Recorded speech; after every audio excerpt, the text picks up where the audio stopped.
Við tökum þá dæmi. Í HÍ eru 13.000 nemendur og einkunnir þeirra eru normal dreifðar með meðaltal 6,8 á staðarfræk 1,5. Hvað má ætla að margir nemendur hafi einkunn undir 4,5? Það er ágætt að byrja því að teikna mynd. Þannig að við vitum að einkunninnar eru normal dreifðar, þannig að við táknum einkunnina með X og svo vitum við að við fáum svona þessa bjöllulíkinda dreifingu hérna fyrir ofan. Nú, við vitum líka að meðaltalið 6,8, þannig að við vitum þar alveg að þess að mý er 6,8 og við setjum þá tölu hérna niður undir miðjuna.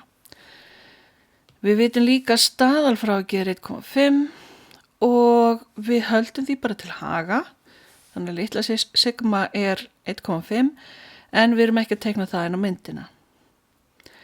Og síðan er spurt, við ætlum að aðtöku hvað eru margir nemendur með einkunn undir 4,5, þá merkjum við 4,5 inn á myndina, aðtöku það náttúrulega, 4,5 er minna en 6,8, þannig að þetta kemur það hérna megin, og þeir sem eru með minni einkunn en það hljóta að vera hérna vinstra megin við.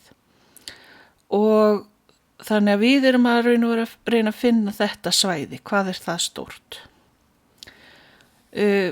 Og þá er ágætt að setja formúluna einhvers staðar nálægt sér, vita hvernig hún lítur út.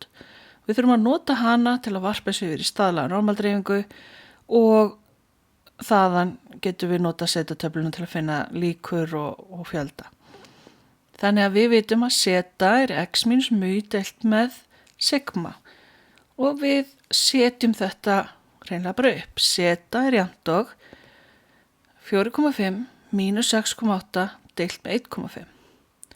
Þannig að 4,5 er bara gildið sem er hérna, það sem afmarkar svæðið, 6,8 er meðaltalið og 1,5 er staðalfrávikið. Ef við sláum þetta inn í reiknivél þá fáum við að setan er það bil mínus 1,53 og við námundum alltaf hérna bara að öðrum aukastaf vegna þess að það er svo nákvæmni sem að setatöflan býður okkur upp á. Nú, þá ætlum við hreinlega að finna hérna líkurnar á því að x sé minna heldur en 4,5 og með þessum útreikningum sem við gerum hérna fyrir ofan þá vitum við að þessar líkur hljóta að vera þær sömu eins og líkurnar á að seta, þessi staðlaga, sé minni heldur en mínus 1,53. Þá förum við í setatöfluna sem við höfum einhvers staðar við höndina.